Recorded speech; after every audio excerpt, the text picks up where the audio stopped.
Dengan jelas si Chuck melihat ada yang menyerupai jasad seseorang menyangkut di tengah-tengah cerobong asapnya. Dengan posisi kaki yang ditekuk sampai dada dan kepalanya nempel ke lutut.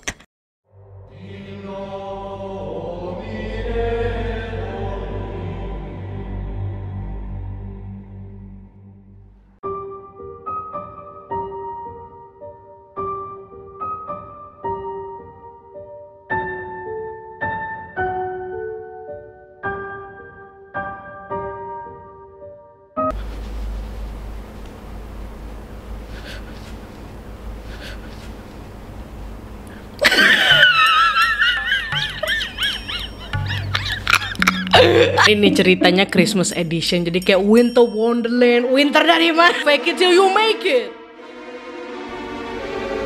Karena ini kan Paranormal Christmas Month. Christmas itu ada relasinya dengan winter, salju dingin gitu.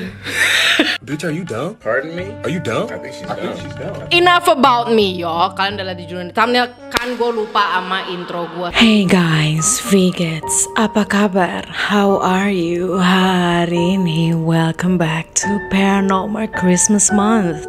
In today's video, kalian udah lihat di judul thumbnail. Ini merupakan salah satu kasus yang scriptwriter gue temuin, and boom, ternyata ini melibatkan misteri yang belum terpecahkan. And y'all know that I love me some unsolved mysteries, unsolved cases, karena itu banyak sekali pertanyaan dan teori-teori yang semuanya tuh nyambung. And apparently belum banyak orang yang tahu, mungkin karena ini tuh kasus yang lumayan lama sih. So mind you, ini bukan terjadi di tahun 2024 ataupun 2023, 2021. It actually happened di tahun 2008. Dimana sosial media dan teknologi itu belum seperti sekarang. Dan don't nobody knows TikTok and Instagram. Instagram udah ada belum sih 2008? Belum loh. And I'm sure as hell kalau kasus ini terjadi di tahun 2020-an sekarang gitu ya, pasti orang-orang di TikTok investigasinya lebih mendalam daripada FBI. But who knows? Kalian tahu kan fireplace itu apa yang ada cerobongnya?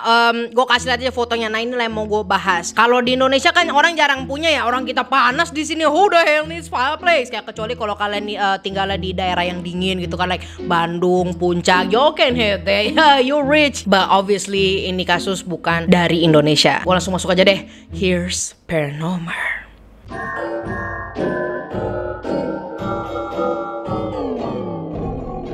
Udah sempat tadi gue mention kan kalau kasusnya ini tuh terjadi di tahun 2000-an, lebih tepatnya di tahun 2008, yang dimana kata gue tadi sosial media tuh belum ada kayak Instagram atau what is it called, TikTok.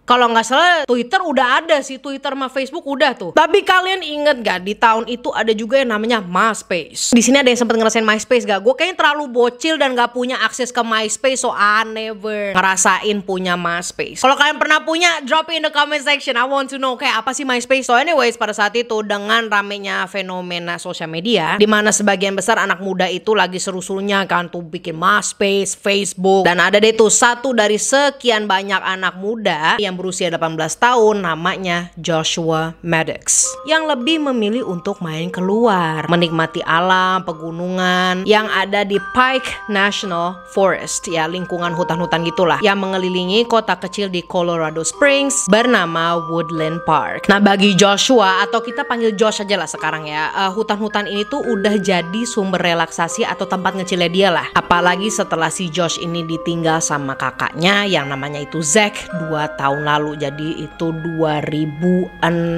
Bahkan di status sosial medianya aja si Josh itu pernah lah nge-post bahwa alam itu merupakan kakaknya, kayak yang pengganti kakaknya itu loh. Well he say all that meskipun si Josh ini tuh masih tinggal sama bapaknya dan dia juga punya dua saudara perempuan lah yang namanya itu Kate and Ruth. Nah menurut keluarganya, terutama saudara perempuannya, si Josh itu tuh tipe anak laki-laki yang passionate banget sama hal-hal yang dia sukain. Beberapa di antaranya itu adalah hiking dan main gitar. Dan kalau dilihat dari studi di sekolahnya, si Josh ini termasuk anak yang nilainya itu di atas rata-rata. Jadi dia nggak selengean juga, pinter. Nah despite all that, walaupun dia dikenal juga di sekolah, Josh ini tuh anaknya nggak begitu ekstrovert, gila anak ngalam ya kan. Dia lebih seneng sendiri, bahkan pas lagi pulang ke rumah aja he's quite a loner. Dan menurut saudara-saudaranya dia juga jarang berkomunikasi gitu loh sama mereka. Nah yang namanya kepribadian yang kayak gitu ya nothing wrong with them. Maksudnya ya udah dia anak introvert, he was minding his own business. Saudara dan bapaknya itu juga kayak ngertiin aja karena nggak ada yang salah sama sekali. And plus pada saat itu gue ingetin lagi ya kalau Josh itu umurnya 18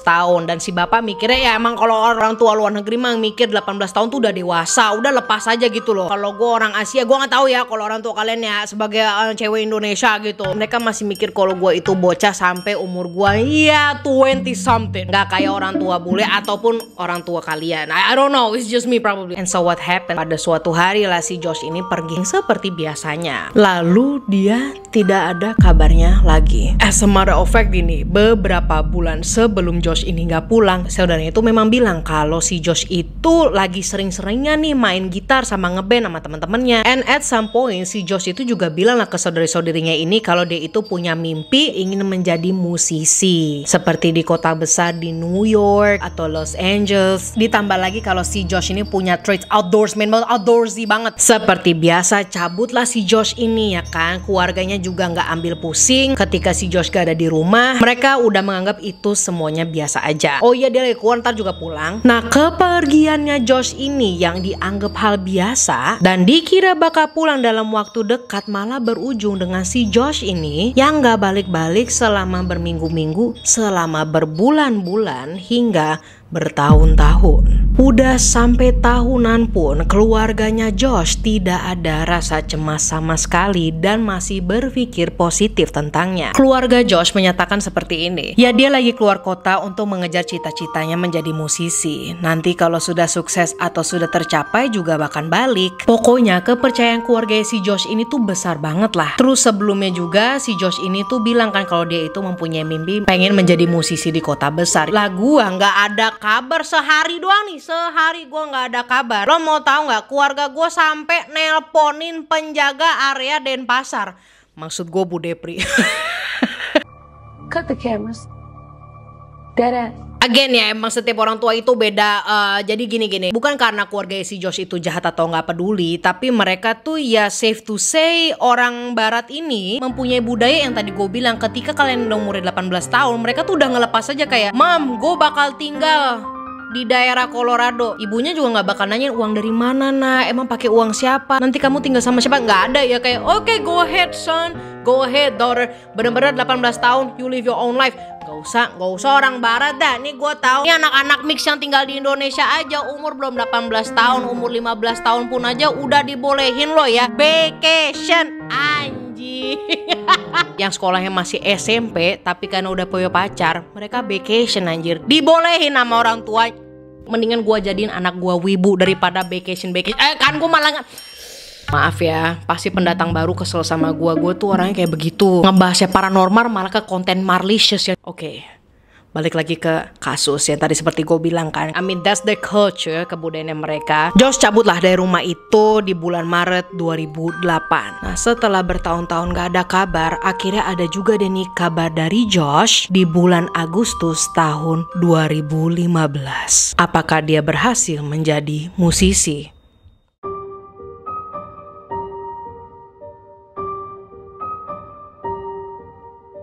Pihak keluarga mendapat kabarlah tentang Josh setelah Chuck Murphy, seorang developer properti dari Colorado Springs, memutuskan untuk membangun ulang cabinnya yang dia punya. Cabin kepunyaan si Chuck ini posisinya ada di dalam hutan yang gak jauh dari rumah keluarga si Josh. Nah cabin itu udah dipunyai sama si Chuck semenjak tahun 1950-an. Wow. Nah setelah lama terbengkalai dan gak keurus-urus, akhirnya si Chuck ini mutusin buat ngerobohin kabinnya aja deh supaya bisa dibangun ulang. Ya udah kebayang lah ya gimana reotnya kabin yang dari tahun 50-an udah gitu terbengkalai. Dimulailah proses pembangunan ulang dari perobohan total si kabin itu kan, yang dimana si perobohannya ini dilakukan dengan Chuck sendiri menggunakan alat berat seperti excavator. Bacanya gimana sih? Excavator.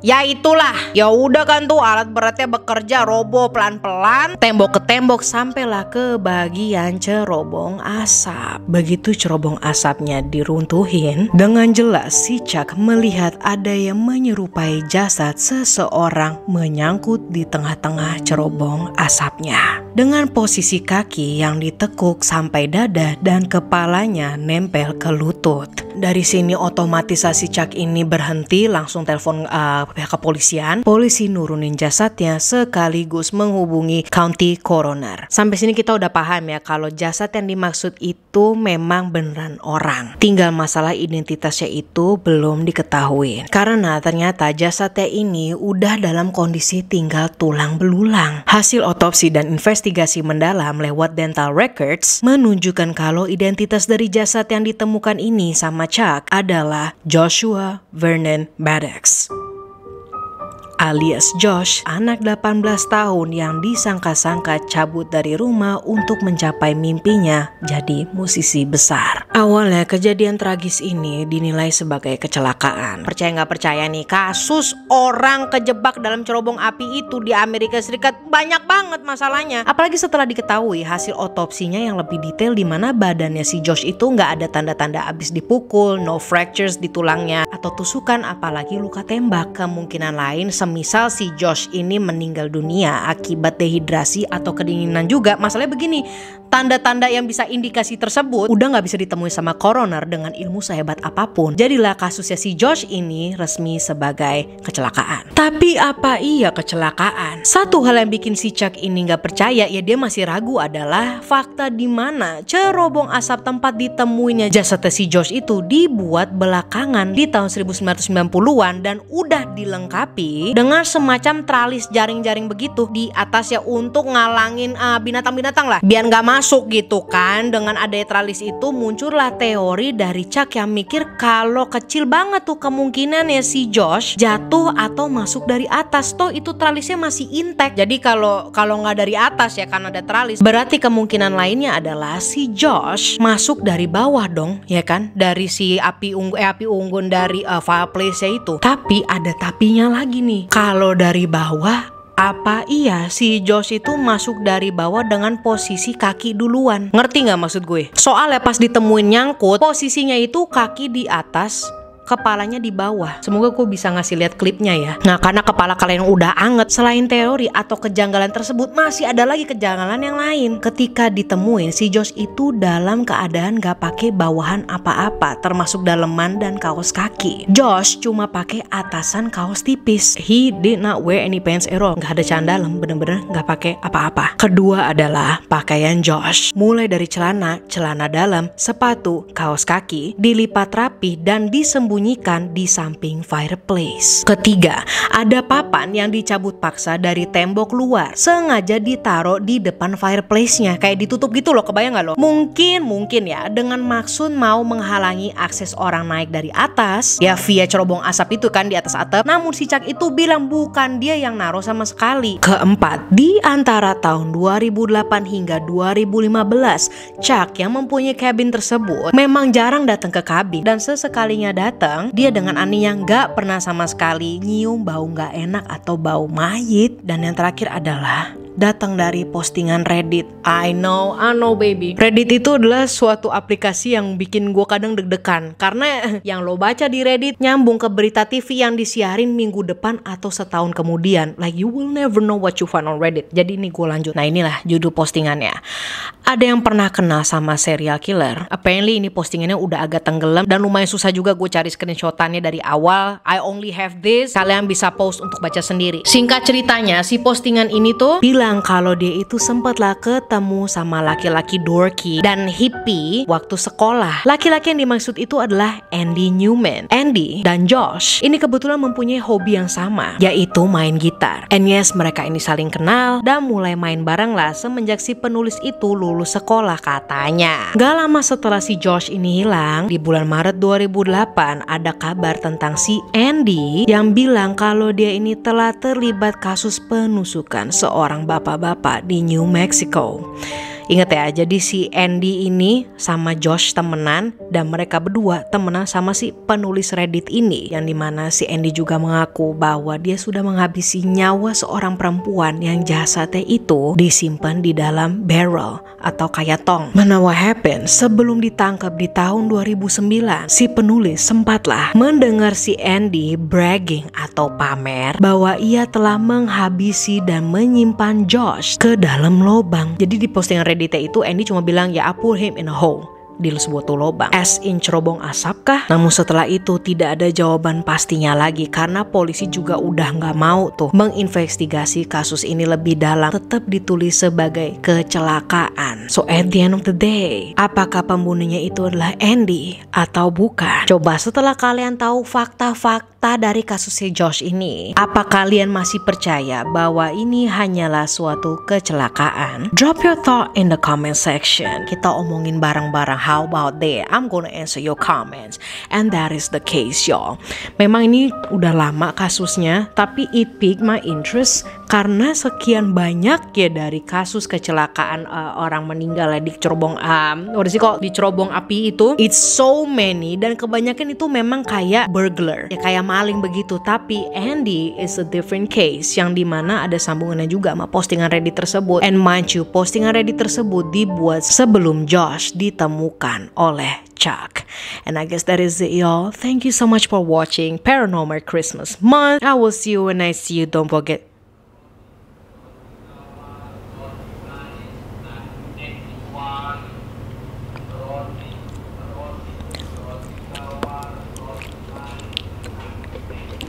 Thank you so much for watching today's video. I will see you when I see you. Don't forget to like, subscribe, follow your girls Instagram, Sasha X Marissa. Goodbye, and I love you guys.